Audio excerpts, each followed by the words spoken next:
in a point where Job had it all together, but all of a sudden, the enemy and God began to have a conversation, and out of this conversation, Job is indirectly affected by a direct conversation between God and Satan. So this book proves, number one, that the righteous suffer.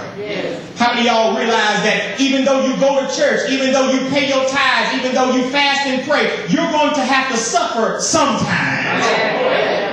This book also proves that the righteous go through trials and tribulation. This book proves that the righteous people of God, the members of Cedar Grove and the members of our various churches also experience setbacks.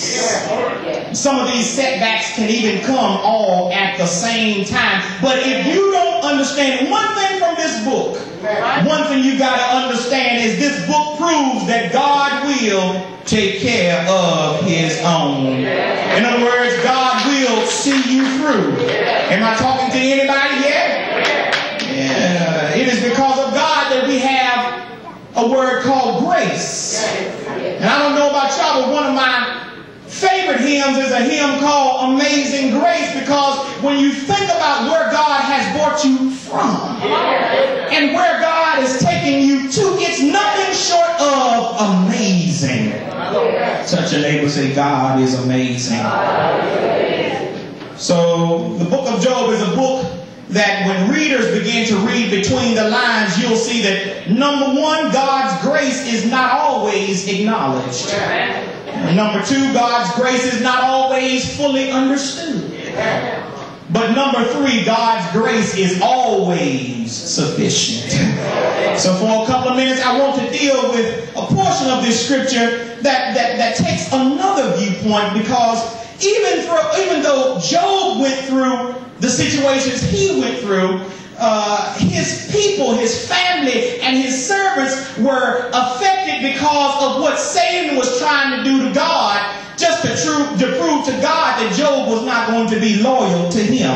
Oh my God. In other words, what you got to realize, ladies and gentlemen, from this story, you must realize that everything that is done to someone affects someone else.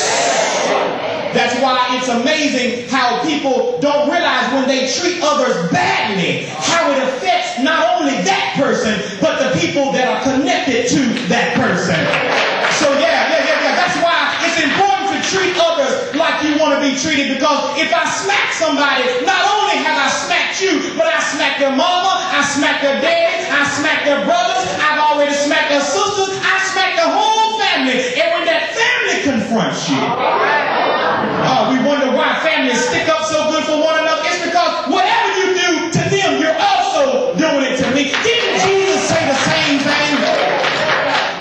He was sitting down and there were little children who wanted to come up to him, and the disciples forbade the children. Jesus said, hold up, wait a minute.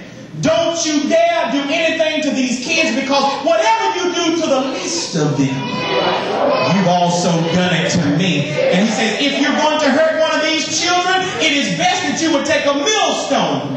In other words, a big stone, wrap it around your neck and jump in the lake, because what I'm going to do to you will not even be compared to what you can do to yourself if you hurt one of my children. And that's the way I am about my